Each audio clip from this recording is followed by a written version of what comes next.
The school had called to say his 7-year-old son Noah had a fever again. Daniel left work without arguing, ignoring the quiet looks from co-workers who had long stopped asking how he managed everything alone.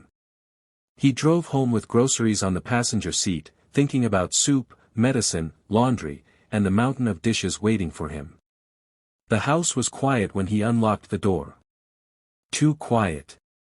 At first he thought he had come to the wrong place. The faint smell of lemon cleaner hung in the air. The floor was clear. The couch cushions were straightened. Even the crooked picture frame by the stairs was aligned. Then he heard movement. Daniel froze, heart racing, grocery bag slipping from his hand. He stepped inside slowly and followed the sound toward the kitchen. A woman stood at the sink, sleeves rolled up, scrubbing a pan that Daniel had left there 3 nights ago. Her hair was tied back simply.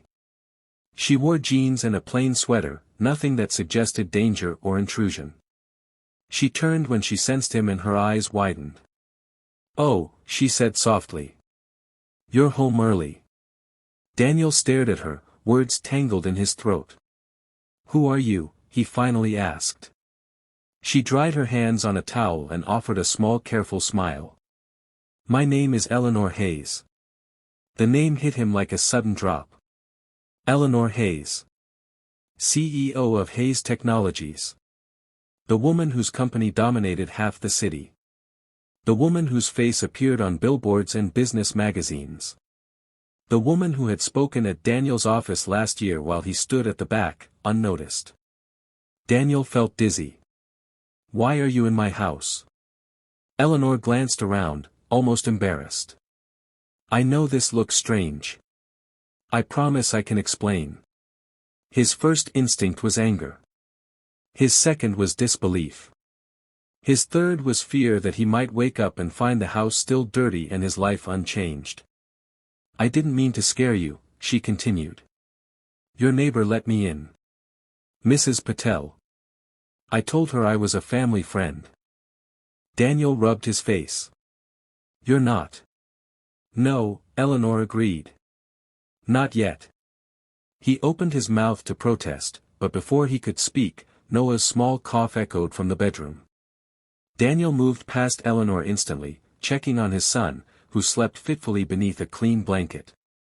The clutter was gone from the room too. Toys stacked. Laundry folded. When Daniel returned to the kitchen, his voice was quieter. "You shouldn't be here." "I know," Eleanor said. "But I needed to be." They sat at the small table. Eleanor clasped her hands as if bracing herself. "6 months ago," she began, "my car broke down on the highway during a storm. I was late for an important meeting. Everyone around me drove past. Except one car." Daniel frowned. "I help people when I can." She nodded. "You stopped. You stood in the rain and pushed my car to safety. You didn't know who I was. You refused the money I offered. You asked if I was okay and then you left." Daniel remembered. The night had been cold. Noah had been sick even then. Daniel had been in a hurry. Anyone would have done the same. "No," Eleanor said gently. "They didn't." She took a breath. "That night changed something in me. I had everything. Power. Respect. But no one saw me as human anymore. You did.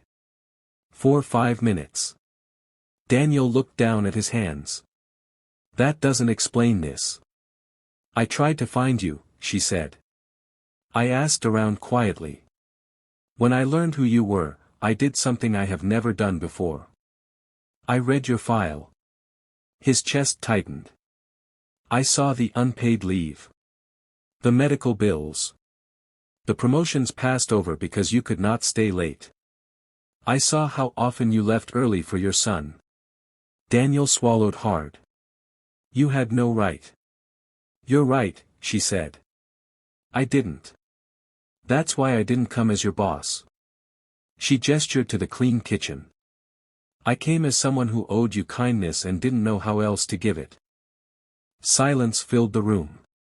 Daniel's eyes burned. "You don't understand what this house looks like most days," he said quietly. "You don't understand how it feels to fail at everything. Work. Parenting. Rest." Eleanor's voice softened. "I do understand failing at being present. I lost my daughter 3 years ago. Cancer.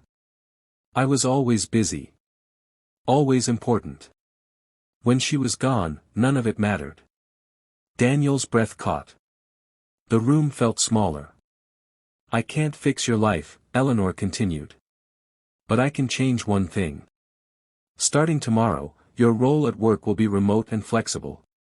Same pay. Same future. No penalties." He stared at her, tears spilling before he could stop them. "Why?" "Because you remind me of the man I wish I had been brave enough to be," she said. "And because your son deserves a father who is not always drowning." Daniel broke then. He covered his face, shoulders shaking. Eleanor did not touch him. She simply waited. When he finally looked up, his voice was hoarse. "Thank you." She stood. "I should go." At the door, she paused. "One more thing. If you ever need help, ask. Not as my employee. As a friend." After she left, Daniel sat alone in the quiet house. It was still small. Still imperfect. But for the first time in years, it felt lighter. That night, as Noah slept peacefully, Daniel cried again. Not from exhaustion this time, but from relief. Sometimes, kindness did not come loudly. Sometimes, it came quietly, with rolled-up sleeves and a clean kitchen, and a reminder that even the strongest hearts could still be seen.